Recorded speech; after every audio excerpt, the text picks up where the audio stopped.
I'm Caroline Reed, 33 years old, and I still remember the way my mother looked at me across the table that night like I'd let the whole family down just by existing. Her words hit harder than any slap. "Your success means nothing, Caroline. Emily is my gold." My hand tightened around the cloth napkin, the weight of years pressing into my chest. I had built something real, something lasting, while they had poured every last dollar into Emily's never-ending ideas. But they weren't here to acknowledge that. They were here to ask for help. Help I wasn't sure I could give without breaking myself in half. Before I go any further, let me know where you're listening from in the comments and hit that like and subscribe button if you've ever been treated like the backup plan in your own family. I grew up in a quiet neighborhood just outside Sacramento where the houses looked alike and families took pride in Sunday dinners and mowed lawns. My dad, Alan, worked long hours at the local school district office, and my mom stayed home to raise us, though she made it clear early on which daughter mattered most.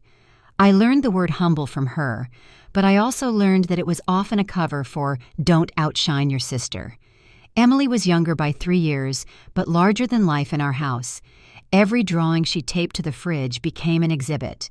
Every passing thought was treated like genius. Meanwhile, I brought home awards built small games on the old family desktop and taught myself how to write clean code, but most of the time I was told to stop showing off. At school, I was the quiet one who asked extra questions, who stayed late to clean up after science fairs and library club. I wore thrift store jeans while Emily got brand new dresses for each recital. Still, I told myself it was fair she needed more because she was more delicate, more sensitive, more creative, as Mom always said. I didn't believe it, but I tried not to care. I worked nights at a sandwich shop through high school, socked away my tips, and kept my head down. It wasn't that I didn't love my family, I just didn't feel seen in it. By the time I graduated, I had already launched my first basic tutoring app from my bedroom. It didn't make much, maybe enough for textbooks, but it proved something to me I could build my own future. I accepted a scholarship to a local college with a small but promising computer science program. Emily, meanwhile, had already switched majors twice at a private art school my parents were stretching to afford. Mom would come home glowing from a campus visit, her phone full of pictures of Emily's studio desk or a new sketchbook she'd bought her. If I mentioned a new project or class win, she'd smile politely, but her eyes drifted back to Emily's world. I started keeping my wins to myself, not out of spite, but because it was easier that way. I coded in the early hours before my morning lectures took freelance jobs under a pseudonym just to make ends meet. And when I finally landed an internship at a small but promising startup in Los Angeles, I didn't even tell them right away. I packed up my old Honda, drove down the coast, and told myself I could make something of this if I didn't look back. But I did. I always did. And that's what brought me to that dinner years later, face to face, with the same people who never clapped for me asking for a lifeline. I didn't say no, not yet. But what came next would change everything between us. The signs were there early on small things at first, like how birthdays felt different for me than they did for Emily. I'd open a modest card with $20 inside, maybe a new set of pencils, or a plain canvas backpack if I needed one. Emily's birthdays, though, those were full productions. Our backyard would be strung with paper lanterns and colored lights, and a custom cake would sit on a fold-out table beside stacks of wrapped gifts. I'd help Mom blow up balloons and tape decorations, while Emily flitted around with a tiara and glitter on her cheeks, soaking up compliments from neighbors who always said she had that spark. I knew not to expect the same. I'd stopped asking after my 12th. One year, I saved up all my allowance and babysitting money to buy a used Chromebook from a garage sale down the block. It wasn't much, but it had just enough power for me to install a code editor and start teaching myself HTML. I was so proud walking into the kitchen that night, clutching it in my arms like it was a trophy. Mom glanced over while stirring a pot on the stove and said, "Well, that's responsible of you." Then, without missing a beat, she turned to Emily, who was sketching something on a napkin, and said, We should look into getting you a tablet, honey. Something with a stylus. You need tools that match your creativity. A week later, she handed Emily a brand new iPad wrapped in shiny paper. I didn't say anything. I just cleared my plate and did the dishes like I always did. The difference showed up everywhere, school nights, weekends, even the way we talked about the future. I'd be at the kitchen table finishing my homework, while Emily stood at the fridge hanging up another drawing. Mom would call it gallery-worthy and snap a photo for her Facebook. I once came home with a certificate for placing in a coding competition at school. Dad looked up from his emails and said, "That's solid, Caroline," and went back to typing. Mom didn't even take the paper from my hand. She was too busy helping Emily pick a frame for her latest watercolor. I tried not to let it get to me. I told myself that hard work would speak for itself. I threw myself into school, entered science fairs, stayed late for robotics club. One project, a homework tracker app, kept me up for weeks. I tested it until my eyes were sore and typed through the night before the deadline. But when I opened my file that morning, it was gone. Just gone. I checked every folder, even the recycle bin. Nothing. Emily sat on the edge of the couch, flipping through a magazine. "Must have glitched," she said without looking up. "You're always hogging the computer anyway." I rebuilt the whole thing from scratch, barely sleeping. I still managed to place second, but Mom didn't make it to the awards ceremony. She and Emily had gone to visit an art exhibit downtown. When they got home, Mom clapped her hands together and said, "You should have seen Emily's face when she stood in front of that mural. She just lights up around real art." I went upstairs and opened a blank document. That's when I started keeping a log, not to share, not for revenge, just to remind myself I wasn't imagining it. Dad tried sometimes. He'd sneak me a 20 and whisper, "Use this for your tech stuff." But he never pushed back when Mom redirected attention to Emily. Our house had started to feel like a stage with only one spotlight. I learned how to move in the dark. By the time I turned 13, I was spending afternoons at the public library downtown, not just for books, but for the high-speed Wi-Fi. I watched free coding tutorials on borrowed headphones and practiced building small tools, a to-do list app, a budget tracker that color-coded each category. I started bringing a flash drive with me so I wouldn't lose anything to glitches. At home, I kept everything locked behind passwords. My side of the bedroom stayed neat and quiet. Emily's was always in motion, fabric paints, poster boards with half-finished slogans. She'd announce new project ideas at dinner, and Mom would light up like a bulb. "See," she'd say to Dad. Emily's thinking bigger every day. On good days, I tried not to let it weigh me down.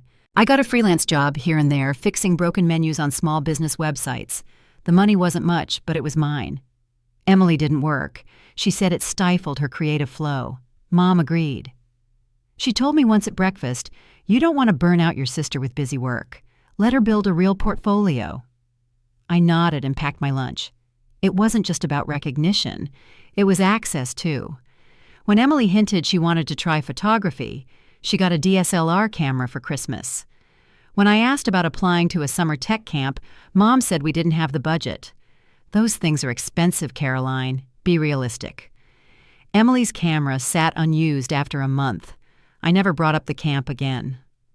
Freshman year of high school, I started hanging out with a guy named Matt from my AP computer science class. We messaged about class assignments and started meeting up in the school library. I didn't think anything of it until he stopped talking to me out of the blue. When I finally asked him what happened, he showed me a screenshot of a message sent from an anonymous account. It said I was stuck up, obsessed with showing off, and made fun of people behind their backs. I traced it back to Emily's email. I confronted her in our room.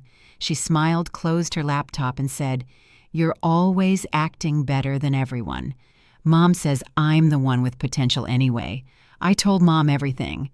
She shook her head. "Don't get dramatic, Caroline. You girls just need space."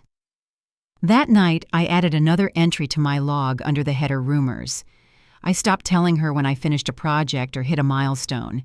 I stopped hoping for applause. I just worked. The sabotage wasn't always direct. Sometimes it came in silence.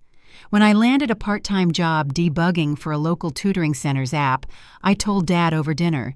He said, "Nice going, kid," and looked at his plate. Mom didn't ask what the app was or who I was working with. Instead, she asked Emily if she'd ever thought about making her own brand. Something bold, she said. "You've got vision." Emily nodded and asked for seed money. Looking back, I can trace the line between what was ignored and what was encouraged. One got praise and investment, the other quiet approval at best.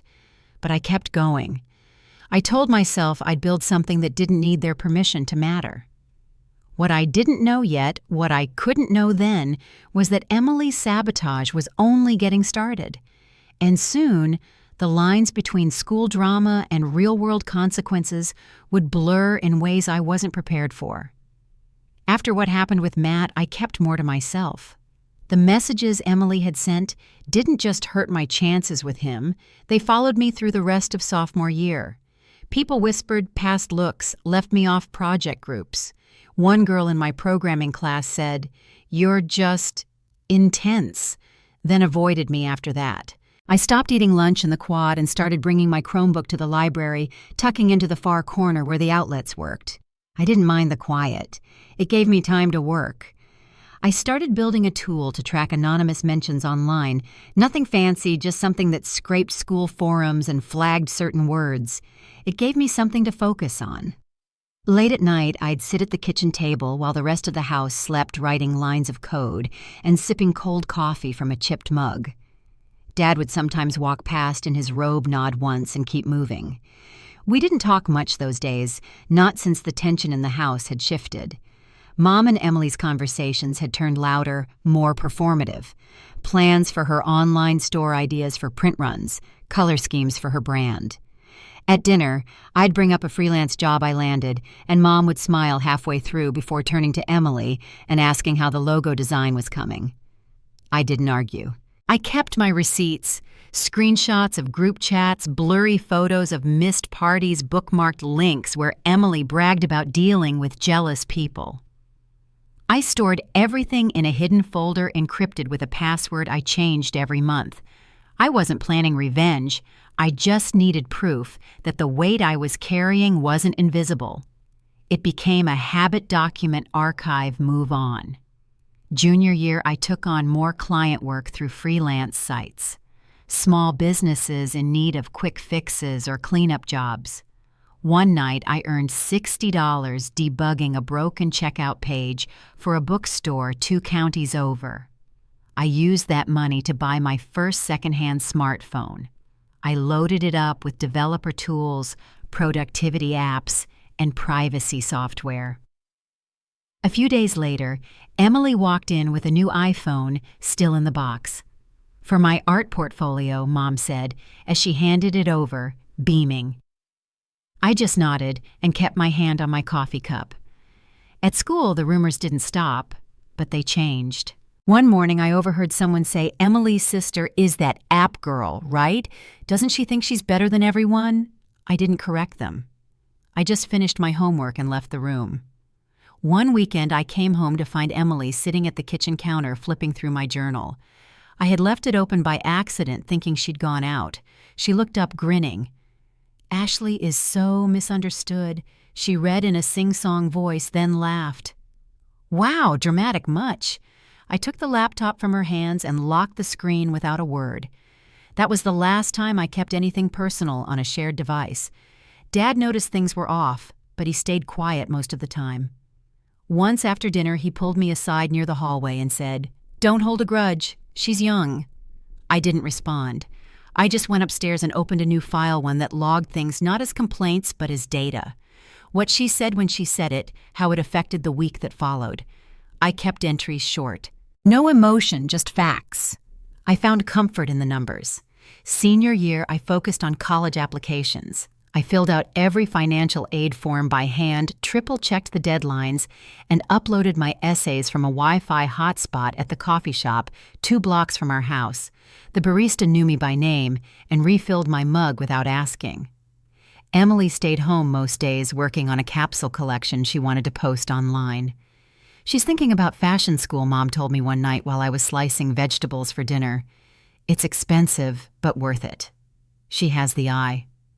By that point, I'd stopped asking for anything. I used my freelance income to pay for test prep books, ride shares to campus tours, and postage for transcript requests. Every time I got a small win, a thank you note from a client, a short email from a professor who reviewed my code sample, I saved it to a folder I named Proof of Progress. No one in the house ever asked to see it. I got into a state university in Los Angeles with a partial scholarship for computer science. I told them over dinner. Mom said that's practical and asked if I could help Emily build a website for her new art series. Dad gave me a thumbs up, silent. Emily said LA's great. Maybe we can be roommates. I didn't answer. I already had plans to live on campus. The week before graduation, I walked into the kitchen and overheard Mom on the phone. She doesn't ask for much, she said. But Emily needs the support right now. The store could take off with the right push. I didn't ask what she meant. I just opened my laptop and took another freelance order for a tutoring company in Texas that needed a booking tool repaired before final season. I delivered the fix by midnight. They paid me $75 the next morning. Emily posted a photo of herself online wearing a new outfit captioned Building Dreams. The tags were all local boutiques. One of them was my client. The gap between us wasn't just emotional anymore. It was financial, and it was growing. Mom and Dad never said they were struggling, but the signs were there. Late-night calls with the door closed, grocery lists that got shorter, small arguments about the thermostat. I stayed out of it. I didn't want to know the numbers. I just worked. Emily talked about hosting a pop-up event. "It'll be huge," she said over breakfast. "We just need to invest a little up front." Mom nodded. Dad rubbed his temples. No one asked what I was working on, even as I stayed up until 2 a.m. Most nights coding a scheduling tool I'd eventually pitch to my internship director. I packed for college slowly that summer. I brought one suitcase, one backpack, and my laptop. I left behind old journals, anything printed, anything that could be picked up and read. Everything I needed was in the cloud under lock and key. I left early on move-in day before anyone else was awake. I left a note on the kitchen counter that just said, "Thanks." It wasn't bitter. It wasn't even sad. It was just time. What came next wasn't a fresh start. It was something more deliberate, a quiet step away from the house where I'd learned to be invisible. College gave me distance, but not peace. My first semester passed in a blur of lectures, library hours, and long nights troubleshooting code on a borrowed laptop. I shared a small dorm with a quiet girl named Vanessa, who kept to herself, and we mostly passed like ships in the night. I didn't mind the silence. It left room to think. Most mornings I walked to class with headphones in, keeping my eyes low. I wasn't looking to make friends, not after the way things ended in high school. But one afternoon in the computer lab, a TA named Riley asked if I'd help debug a student project. I stayed after class fixing a problem with the back end that had stumped the group for days. That small moment shifted something. For the first time in a long while, someone needed what I could do, not for family, not out of obligation, but because I was good at it. I started showing up early to lectures, raising my hand more. I joined a campus tech club that met on Tuesdays in a stuffy room under the engineering building. We built simple apps and competed in hackathons. I didn't tell my family about any of it. I still answered calls when they came, still smiled when Mom asked if I'd seen Emily's new art prints online, but I kept my world separate. Emily had dropped out of school by then.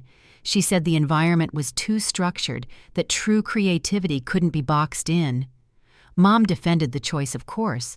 She just needs space to explore, she said during one weekend call. She's working on something big. I asked what that meant. Mom said, "Just wait. You'll see." I told her I had to get back to a group project and hung up before the silence stretched too far.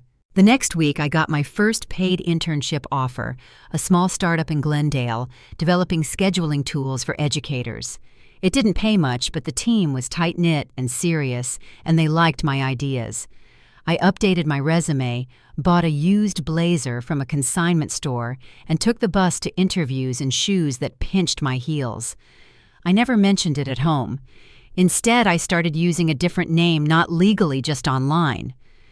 J. Carter on my portfolio site, short for Jess, a name no one in my family would recognize. It was easier that way. Clients wouldn't Google me and find Emily's drama trailing behind. The alias gave me space to grow without looking over my shoulder. By sophomore year, I had steady freelance work coming in. Nothing flashy, just enough to pay for books and rent on a shared apartment near campus. I cooked basic meals, saved every receipt, and kept a spreadsheet tracking each job hours, worked bugs, fixed lines of code submitted. Emily, meanwhile, had started a small art brand online.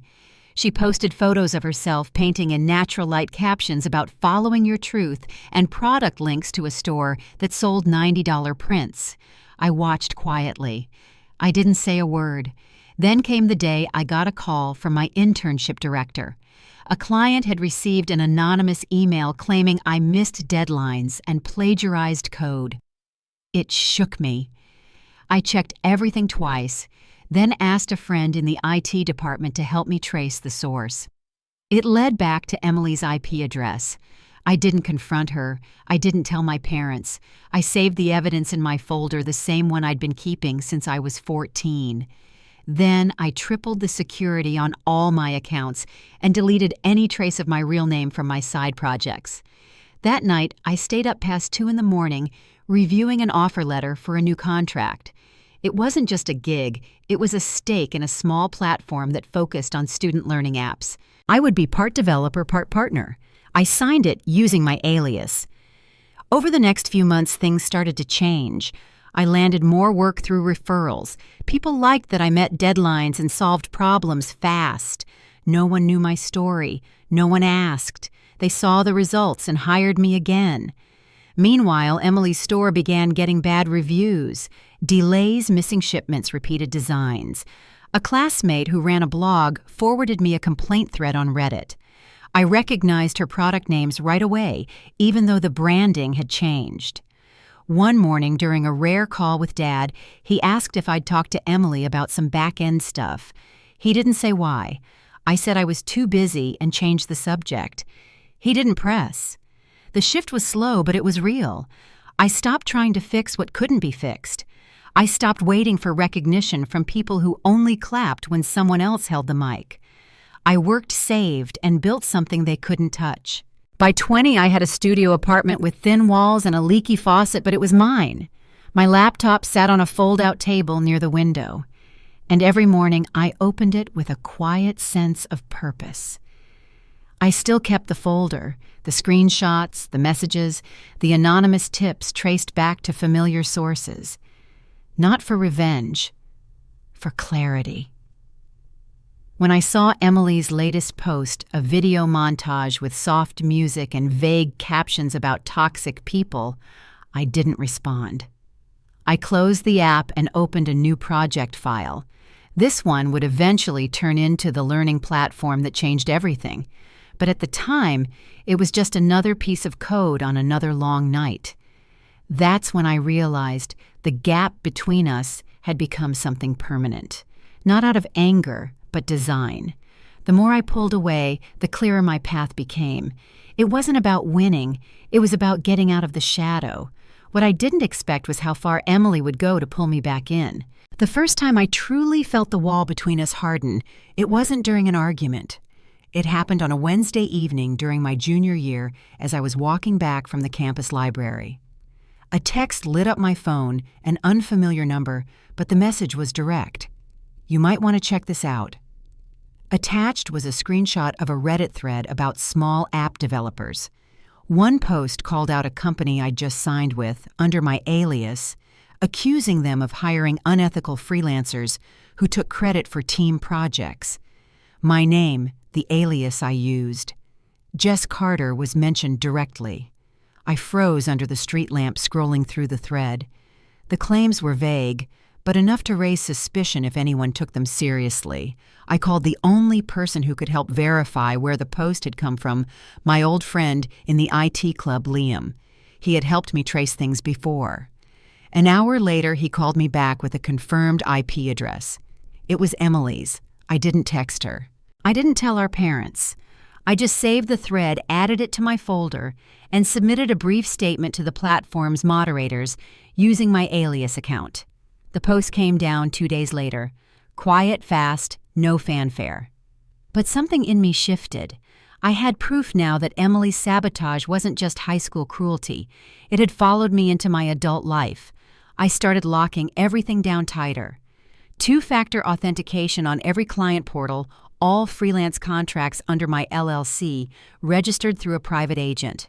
I invested in better security software and moved my workspace to a small co-working space off Wilshire, where I paid in cash and didn't use my full name. Every system I built, every app I touched, I kept a second copy offline, separate, protected. That spring, one of my projects, a scheduling app for hybrid classrooms, was picked up by a local school district. The licensing wasn't huge, but it was consistent. Monthly revenue trickled in just enough to pay rent and start saving towards something bigger. I didn't tell a soul. I showed up, worked late, wore headphones, and smiled politely when people asked where I was from. Back in my apartment, I kept the lights dim at night, running updates on my code while the rest of the city slept. I still received calls from home now and then, mostly from Dad. His voice was always tired, like he was reading from a list. "Emily's thinking about launching a new product," he'd say. "Your mother's helping her rebrand." I'd answer with one word at a time, sometimes just humming an acknowledgement, waiting for the call to end. Then one night in June, I opened my admin dashboard and saw something strange, a login attempt from an IP address I didn't recognize. The browser was flagged as outdated, and the location pointed to somewhere in Long Beach. I cross-checked the IP against past entries in my security logs. It was a match for the laptop Emily had used in her old apartment, the same one from the email stunt during sophomore year. She'd tried to access the back end of my education app. She failed. The system blocked the attempt immediately, but the timestamp told me everything I needed to know. It was 2:13 a.m. on a Friday. She wasn't just following me anymore. She was trying to steal from me. I made copies of the logs and saved them with the others. I changed my passwords, rotated encryption keys, and backed up every framework onto a new external drive. I didn't call home for 2 weeks after that. Instead, I took a weekend trip north to San Jose, where I met with a quiet investor I'd been introduced to through a mutual client. We sat outside at a coffee shop with chipped tables and too much wind. He asked about my app, what it did, who it helped, where it could go. I laid it all out in clean slides, keeping my voice steady. When he asked about a business name, I gave him my alias. He didn't blink. A week later, I received a $10,000 licensing offer from one of the companies he advised. The check came through a legal channel. The signature was real. I didn't celebrate. I just folded the contract and put it in my lockbox under the bed. Emily kept posting online, inspirational quotes about betrayal, videos of her painting next to windows filled with morning light. Her store launched 2 new products, tote bags and phone cases, but the reviews stayed mixed. People complained about shipping delays, poor quality, and unresponsive customer service. I saved a few of the comments in my folder.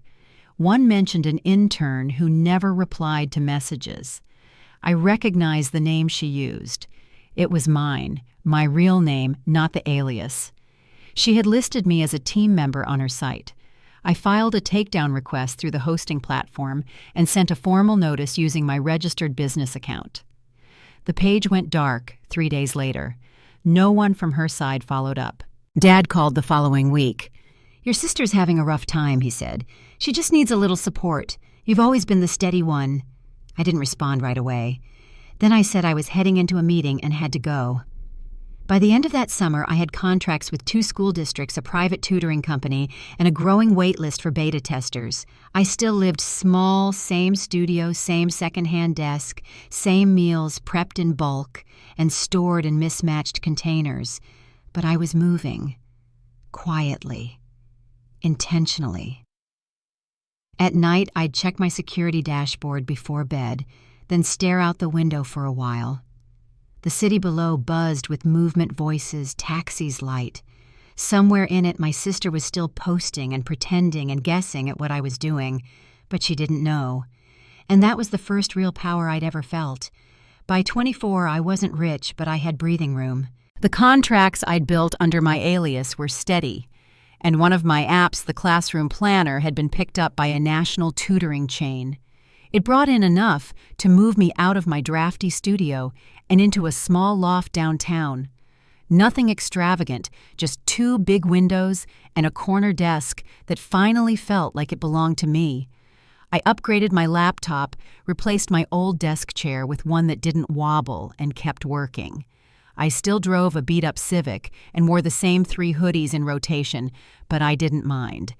The money I wasn't spending went straight into investments, small edtech companies, educational plugins, tools for teachers. I never used my real name, and I never told anyone how much I had saved. The separation between Caroline and Jess Carter had grown into a buffer I didn't realize I needed until it was already there. Emily was still trying. Her latest project was an art subscription box, $30 a month for curated creative tools and inspiration. I saw it on a sponsored ad while scrolling one night. I clicked through out of habit. Her site looked sleek, but the checkout page was broken and half the product links didn't load. I knew exactly how to fix it. I had solved issues like that for dozens of clients over the past year. Then 2 days later, a mutual acquaintance from college messaged me. He had no idea Emily and I were related. He just asked if I could connect a friend of a friend with a decent front-end developer. She's trying to launch a creative box thing, he wrote. Pretty far behind on the tech side. I didn't respond. A few weeks after that, one of my competitors, a small startup I had invested in quietly through my alias, announced a new product line, classroom kits, with interactive design tools for kids. It wasn't just well made, it was almost identical to Emily's subscription box, but better executed. They'd beat her to market, and she didn't even know I had a hand in it. I didn't reach out. I didn't gloat. I just checked her site again a month later. The homepage was gone. A broken link replaced the storefront. That summer, Dad called. I hadn't heard from him in months. His voice was flat but familiar, the kind of tone he used when reading something difficult off a piece of paper. Emily's had some trouble, he said. The store didn't go the way she planned. I said nothing. He continued, We took out another loan. Your mother's been trying to keep things afloat. I asked him how much. He hesitated, then said, 45. I waited. 1,000, he added. I let the silence stretch. Then I said I have a meeting and hung up. They didn't know I already knew. I had seen Margaret's name on a list of business creditors tied to a failed vendor. I had a browser folder full of screenshots, Emily's posts, angry customer comments, vendor warnings, all tucked into the same archive that had followed me since high school. I didn't reply to the next few messages. Then one day my phone rang again, this time from Margaret's number. I let it go to voicemail. When I played it back, her voice was soft, almost rehearsed. Caroline, we were wondering if you could come for dinner. Just talk. No pressure. I agreed. I don't know why exactly. Maybe part of me wanted to see if they'd changed. Or maybe I needed to hear it out loud, what I already knew. I drove out to the old house, which looked smaller than I remembered. The porch paint was peeling. The yard was untrimmed. Inside, the furniture hadn't moved. Margaret greeted me with a tight smile. Alan stood behind her, hands in his pockets. Emily was already seated at the table, her phone face down beside a glass of water. We sat. The conversation started light traffic weather, how the neighborhood had changed. Then Margaret cleared her throat and said, Emily has been working hard. Things just didn't pan out. Alan added, We've had some bad luck, Caroline, and we know you've done well. I waited. Margaret leaned in slightly. You've built something, and we're proud of that. We really are. But we're in trouble. She looked at Emily, then back at me. We need help. I didn't flinch. I pulled a manila envelope from my bag and slid it across the table. Emily stared at it. Alan's eyes dropped. Margaret reached for it and opened the flap. Inside was a printout, a summary of their $45,000 loan balance compiled from public filings and vendor reports. At the bottom, I'd written just one line: "You invested in your gold. Let her pay it." Emily's mouth opened, but no sound came. Alan looked like he wanted to say something, then stopped. Margaret shook her head slowly. "Caroline," she whispered, "she's still your sister." I stood, and I was still your daughter. No one followed me to the door. That night I opened my laptop and posted my story. No names, no specifics, just the pattern. Years of favoritism, quiet sabotage, family debt, now landing on the one child they'd forgotten to notice. I posted it anonymously on a forum where people shared their stories of estrangement and boundaries. Within hours, the comments poured in. By morning, the post had gone viral. Someone recognized Emily from her failed brand. Screenshots surfaced. Former buyers shared screenshots of undelivered boxes and ignored emails. Word spread fast. I didn't share the post again. I didn't comment. I just watched the quiet unraveling from my desk as the light changed across the loft. The next message I got from Margaret wasn't a voicemail. It was a string of desperate texts from a new number. I didn't open them. What came next wasn't revenge. It was just reality catching up. The post didn't just go viral. It spread into circles I hadn't anticipated: tech forums, entrepreneurship threads, even a few professional newsletters that usually stayed far from personal stories. People shared it with captions like "Finally someone said it," or "This sounds like my sister too." I never included names, but enough clues led back to Emily. A few former vendors recognized her branding from their own experience. Complaints resurfaced refunds that never came, boxes that arrived empty, collaborations where files were never delivered. Within days, Emily's name trended in the wrong places. I saw it appear on consumer complaint sites, on message boards where small business owners warned each other who to avoid. A former college classmate tagged her business account in a public comment asking about unpaid invoices. Her response came hours later, a short video of her crying softly, talking about a smear campaign by someone close. She didn't say my name, but the timing said enough. I muted her account and logged off. What I didn't expect was how quickly it reached local press. A regional business blog picked up the story from a now-deleted Reddit repost. They ran a piece on failed subscription startups and cited Emily's company as a cautionary tale. They used stock photos, no names. Still, the article included customer quotes, ones I recognized from the screenshots I'd saved. That's when I got the email. A school district I'd been in contract talks with asked for a brief call. The tone was professional but cautious. I assumed the worst. But during the call, the representative simply said, "We're aware of the article and we want to assure you your work stands on its own. We'd like to proceed." I thanked her, then sat in silence after the call ended. The following weekend, I drove past my parents' house for the first time in over a year. The yard was overgrown. A foreclosure notice hung crooked in the front window. I didn't stop the car. I just turned the corner and kept driving. Later that week, Alan sent an email. Short. No subject line. "We mishandled a lot of things," it read.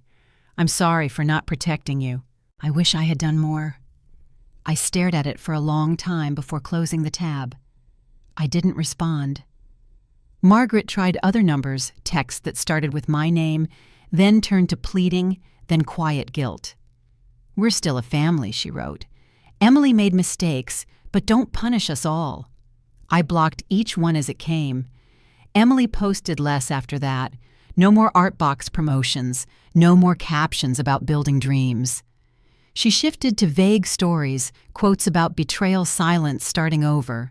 Comments dwindled. The likes stopped climbing. Meanwhile, I was busier than ever. My core app had just passed a milestone: 10,000 active users. I hired a part-time developer to help maintain it and started working on an analytics plugin for school administrators. A regional nonprofit asked if I'd speak at their next tech panel, and I agreed under my alias. I showed up in a simple blazer and answered questions from a stool under soft lighting. Someone asked what kept me going when things got hard. I said, "Sometimes the only way forward is to leave the noise behind." That line got quoted in a write-up later that week. It ran beside a photo of me from the panel My Real Face, but no name attached. At night, I still worked by the same desk. I kept the old hard drive nearby, though I hadn't opened the archive in weeks. The folder was still there, screenshots, receipts, records of a decade's worth of being second. But I didn't need to look anymore. The proof had already served its purpose. What surprised me most was the quiet. No calls, no more surprise emails, no distant cousins reaching out to play mediator. Just space. Just time. I walked downtown more often now. I started eating at the same diner once a week, always in the corner booth with my laptop open. The owner learned my name. The waiter never asked what I did. I didn't correct anyone who assumed I'd always been this way, steady, independent, successful. They didn't see the years behind it, and I didn't offer the story unless asked. One morning I woke to find a package at my door. No name, just a familiar handwriting on the label. Inside was a sketch Emily must have done years ago, before everything fell apart. It was a simple line drawing of two girls sitting under a tree. The faces weren't detailed, but one held a book, and the other looked up at the branches. I placed it in a drawer, not to forgive, just to remember. What came next would be quieter, but no less final. Emily never reached out directly. The sketch she sent was the last thing I heard from her. No apology, no note, just the drawing folded once and slid into a plain envelope. I kept it in the back of my desk behind old receipts and spare flash drives. Some days I forgot it was even there. A few months later, I learned the house had officially sold. Margaret and Alan moved out quietly, no announcement, no forwarded address. A neighbor I barely remembered texted me a photo of the for sale sign coming down. The porch light was off in the picture. I didn't reply. By then, my company had grown. What started as a scheduling tool had expanded into a full suite of digital platforms for teachers and tutors. I hired 2 full-time staff, both young developers trying to find their way, and I paid them better than I was ever paid when I started. We worked out of a shared space that smelled like old coffee and dry erase markers. I liked it that way. One morning while walking to the office, I passed a bookstore and saw a flyer in the window, a community workshop for girls interested in tech. I stood there for a moment reading the details, then stepped inside. The owner was friendly and a little scattered, but she handed me the contact info for the organizer. I reached out that evening and offered to volunteer. Every other Saturday, I sat with 12 and 13-year-olds, showing them how to build basic apps. I didn't tell them much about my past. I just told them that if something didn't exist yet, they could create it. One of the girls built a tool to track her daily moods and color code them by energy level. When she ran it for the first time, her smile was so wide I forgot the weight I'd carried for years. I still kept things quiet online. I used my full name only where it mattered legally. The alias Jess Carter stayed alive through older contracts and older articles. I didn't need recognition. I had what I needed. Some evenings I'd walk through downtown and glance up at the skyline, not out of pride, just out of habit. The life I built didn't look flashy. It looked stable, honest, built from scratch and held together by the hands that made it. If there's one thing I've learned through all of this, it's that being the quiet one doesn't mean you're weak.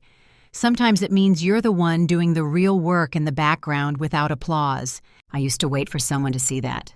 I don't anymore. You can forgive people without letting them back in. And you can love yourself enough to walk away from the noise, the guilt, and the weight that was never yours to carry. If you've ever felt like the forgotten one, I hope you know your worth isn't something others get to decide. You get to build it, shape it, and protect it. And when the time is right, you get to show the world who you became in spite of it all. Thanks for listening to my story. If any part of it stayed with you, I'd love to know. Feel free to share your thoughts in the comments or just tell me where you're listening from. Until next time, Take care of your peace.